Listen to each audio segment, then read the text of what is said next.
Mic check, 1, 2, 3. You guys hear on the mole? Yes. Mic check, 1, 2, 3.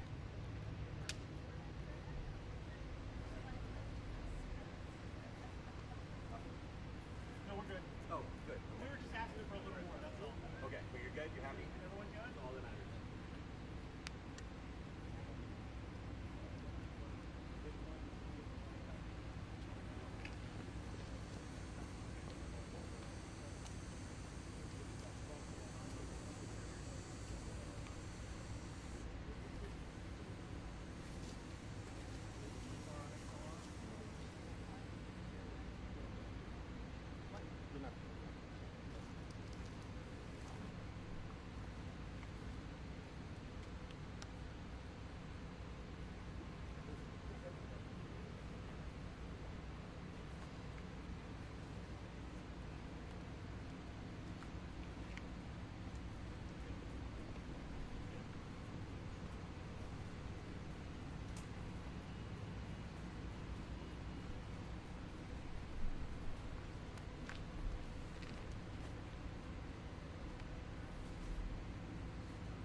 Thank you so much.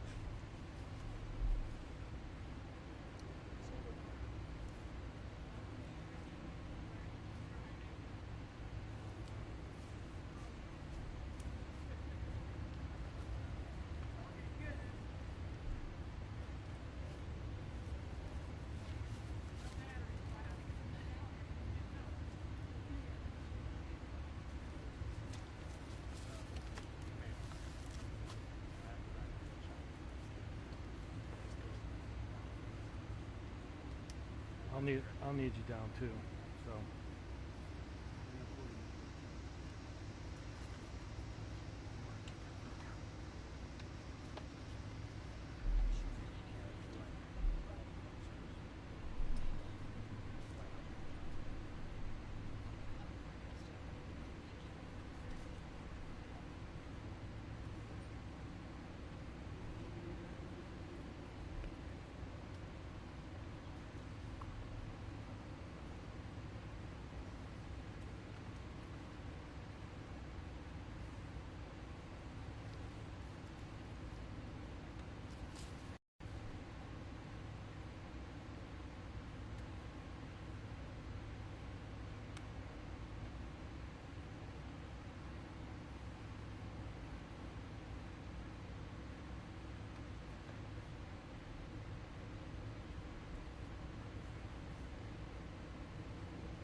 So I'm here in Augusta to first and foremost thank the federal, state, and local leaders. Mayor, I want to thank you for your leadership in particular on the ground.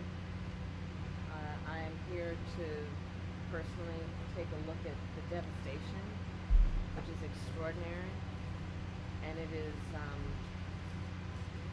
particularly devastating in terms of the loss of life that this community has experienced, the loss of normalcy, and the loss of critical resources.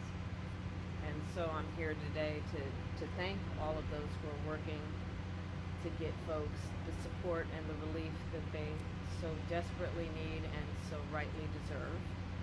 And that includes the fact that still in this community up to 60% of the residents here do not have power. Many have been without running water for at least a couple of days now. Many have water but no hot water. I was just talking with one of the members of the community and her daughter who lost her husband, and there is real pain and trauma that has resulted because of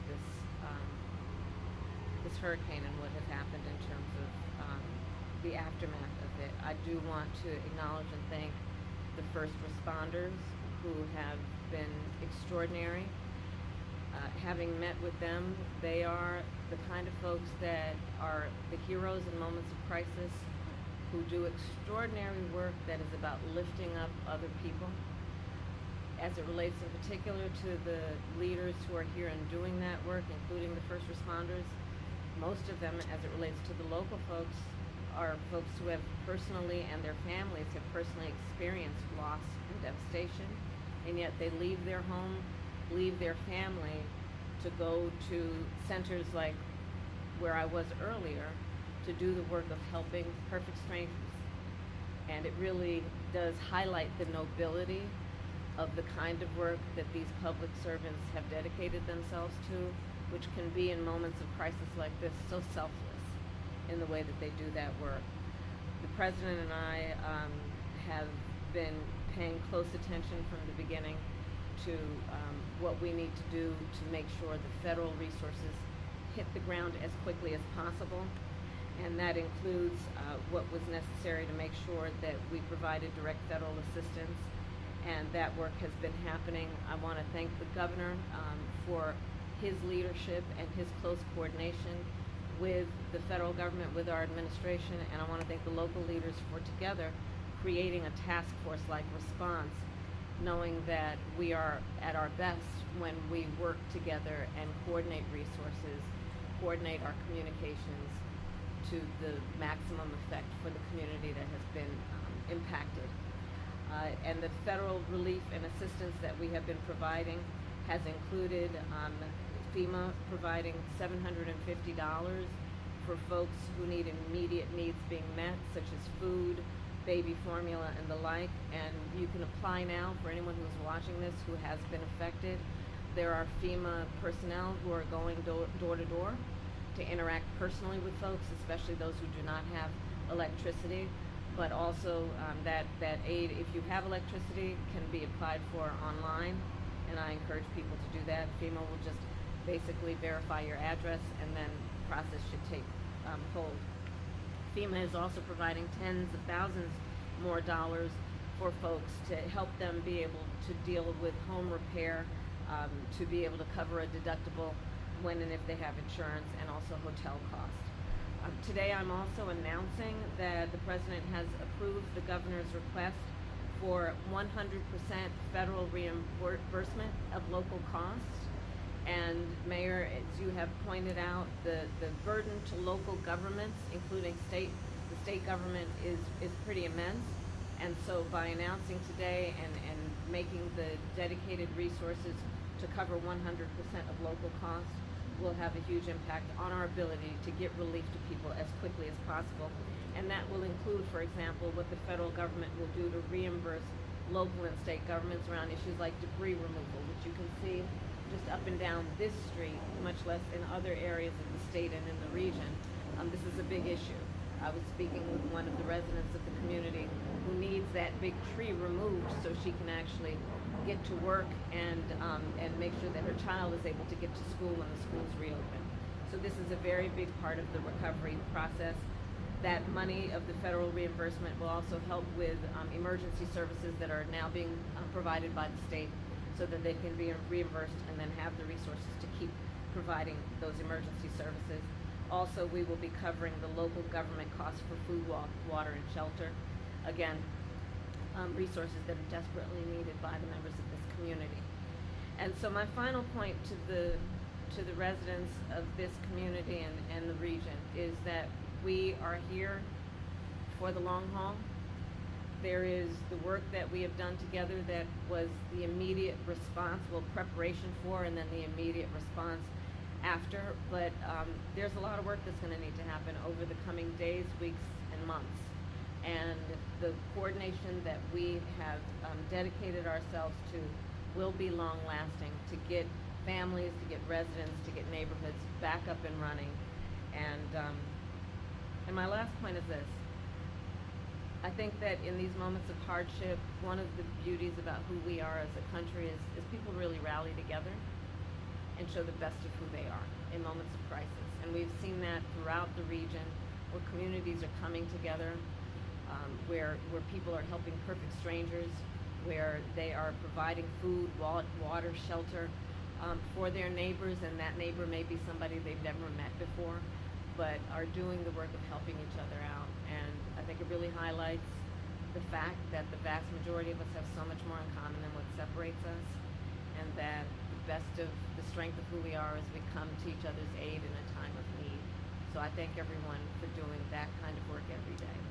And with that, there is more work to be done. Thank you all. Do you have an update on the death toll, Madam Vice President, or on people who are missing?